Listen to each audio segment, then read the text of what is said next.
झटपट बनणारी वाफेवर वांगा सुकट कैरी टाकून बनवलेली, बोंबील सुकट टाकून बनवली छान छान सुकी भाजी.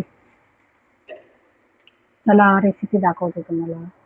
आज तुम्हाला दाखवणार आहे वांग्या सुकटची भाजी. तर बघा, काळं वांग घेतलं आहे, ही कैरी घेतली आहे कच्ची, कांदा, टोमॅटो आणि हे बघा ही बारीक ना बोंबील आहे, हे बारीक सुकट बोंबील आहे. एकदम बारीक असतात, मोठे असतात ना तसेच हे बारीक असतात. तर तुम्हाला याची वाफेवर भाजी बनवून दाखवणार आहे. आणखीन काही म्हणजे आणखीन भरपूर साहित्य आहे ते दाखवते तुम्हाला. तर चला. हे बघा, सर्व साहित्य मी कापून घेतलंय, तुम्हाला दाखवते. हे बघा, बारीक वांग असं कापून घेतलंय, ही सुकट आणि हा कांदा, खोबरं, कैरी, टोमॅटो, अद्रक लसूणची पेस्ट, कोथिंबीर आणि बाकी आपले इतर मसाले. तर चला बघ रेसिपी. कढईत तेल टाकून घेतलंय, तर तेल गरम झालंय, तर आपण पहिला कांदा टाकू.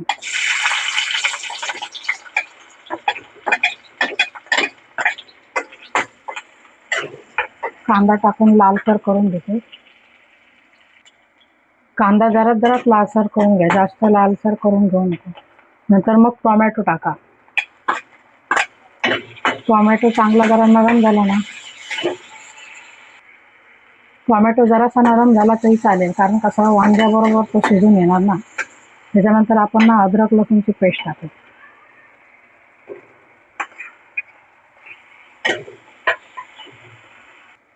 अद्रक लसूण तेलावर परतून झाल्यावर त्याच्यावर धना पावडर टाका, जराशी हळद टाका, जरासा हिंग टाकू. हिंग आम्हाला नेहमी जेवणात लागतो, त्याच्यामुळे आम्ही हिंग वापरतो. आणि आमचा मालवणी लाल मसाला, आम्हाला तर मालवणी मसाल्याशिवाय जमत नाही. जरा तेलावर सगळे ते मसाले जरा परतून घेते. नंतर ही बघा, पाण्यात अशी कापून ठेवले की सगळा वांग्याचा राख निघतो ना, म्हणून आधी अगोदर कापून ठेवायची अशी. हे बघा कसा काळा काळा राग निघालाय पाण्याचा.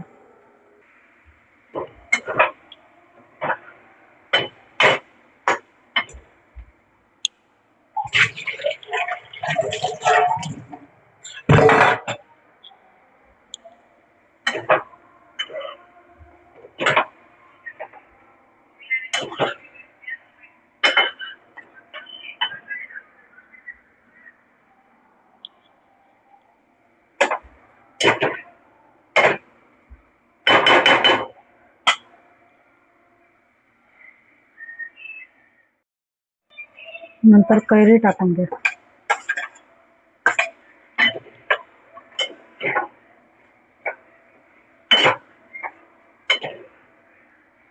मीठ टाकून देते.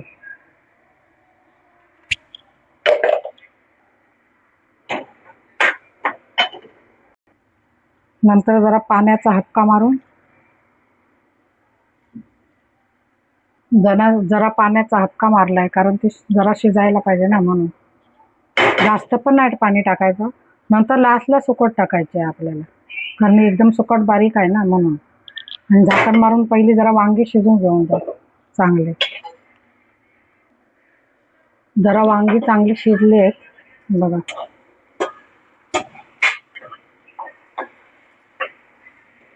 नंतर ही बघा, ही बारीक सुकट, हे बोंबील आहे का, ही बारीक सुकट पण अलग असते, पण हे एकदम बारीक बोंबील आहे ते बघा. हे असे धुवून घेतले ते एक दोनदा, ते असे टाकून घ्या वाफेवर चांगले. ते असे वरून मग टाकायचे, नाही तर लगेच हे होतात ना, ते शिजतात. मग वरून टाकून देते.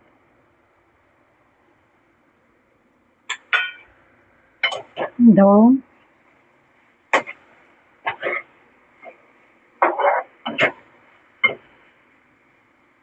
जरा झाकण मारून घेते, मग जरा चांगले शिजतील. वांगा अर्धा शिजलेलंच आहे, पण जरा परत हे बोंबील शिजण्यासाठी परत झाकण मारून द्यायचं.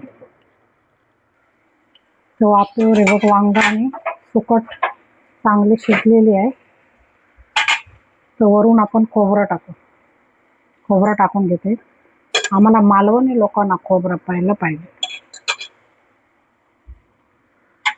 आणि कोथिंबीर टाकू.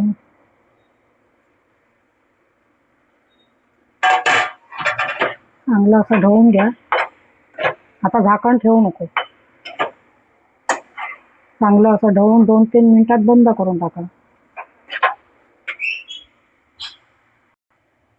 झाली भाजी तयार. वांगा, बोंबील, सुकट, कैरी टाकून बनवलेली भाजी. या खायला छान छान. अगदी साधी आणि सरळ सोपी रेसिपी. तुम्ही पण अशी बघा सुक्की भाजी करून बघा. चपातीवर भाकरीवर पण खाऊ शकता तुम्ही.